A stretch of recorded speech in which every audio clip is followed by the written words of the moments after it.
పూజల్లో ప్రథమ పూజ అందుకునే అధినాయకుడు గణనాథుడు.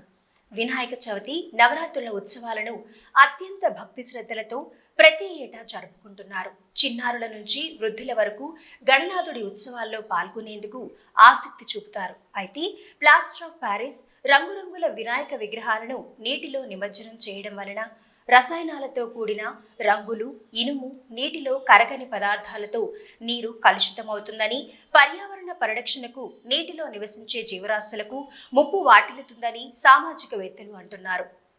ఈ విగ్రహాలు వచ్చేసి 150 రూపాయల నుంచి స్టార్ట్ అవుతుంది. ఇంకా జీరో సైజ్ అయితే 100 రూపాయలు కూడా ఉంటుంది, చిన్న సైజు. ఇది 150 రూపాయల నుంచి 5,000 వరకు, 10,000 వరకు కూడా లాస్ట్ వరకు ప్రైస్ ఉంటుంది మా దగ్గర. మట్టికి జీరో సైజ్ నుంచి 5 ఫీట్ల వరకు తయారు చేయగలుగుతాం మా కెపాసిటీ. ఇక అంతకంటే చేయలేము. చెరువు మట్టి, బంక మట్టితో తయారు చేసిన వినాయకుడి ప్రతిమలను నీటిలో నిమజ్జనం చేయడం వల్ల నీరు శుద్ధి కావడంతో పాటుగా నీటిలోని చేపలు, ఇతర జీవరాశులకు ఎలాంటి హాని జరగదని పలువురు అభిప్రాయపడుతున్నారు. అందుకుగాను కొందరు సామాజికవేత్తలు పట్టణాల్లో, గ్రామాల్లో, వీధుల్లో మట్టి వినాయక ప్రతిమలను మండపాల్లో ప్రతిష్ఠించాలని యువతీ యువకులకు అవగాహన కల్పిస్తున్నారు.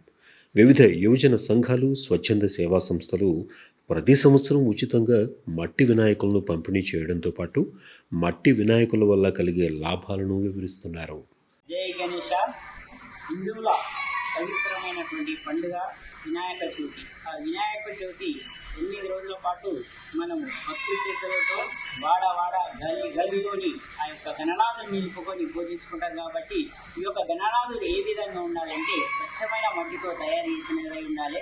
ప్లాస్టర్ ఆఫ్ ప్యారిస్తో ఉపయోగించడం వల్ల ఎన్నో క్రిమి కీటకాలే కాదు, ఎన్నో జీవరాశులు మనుగడకే ముప్పు వాటిల్లుతున్నది. కాబట్టి వాటికి స్వస్తి పలకాలని, అదే స్వచ్ఛమైన మట్టితోటి తయారు చేసి ఆ యొక్క గణనాథుని పూజించి పర్యావరణ పరిరక్షణలో మనందరి బాధ్యత గుర్తించాలని ప్రతి ఒక్క యూత్ కానీ, యువజన సంఘాలకు కానీ పిలుపునిస్తుంది. నా పేరు ఆనంద్ అని, నా గజ్వేల్. మట్టి విగ్రహాలు చేయడంలో, మట్టి విగ్రహాలు ఇక్కడ ఇతర రాష్ట్రాల నుంచి తీసుకురావడంలో స్పెషలిస్ట్ అండి. ఈ మట్టి గణపతుల వల్ల ఉపయోగాలు ఏంటంటే మనకు పర్యావరణం కాపాడినట్టు ఉంటుంది.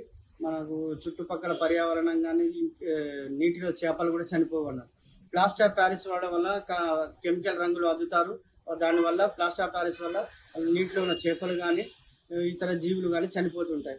ఈ మట్టి గణపతుల వల్ల పర్యావరణాన్ని మన వంతు కాపాడినట్టు ఉంటాము, మరియు ఇతర జీవులకు కూడా మేలు చేసిన వాళ్ళుగా అవుతాము.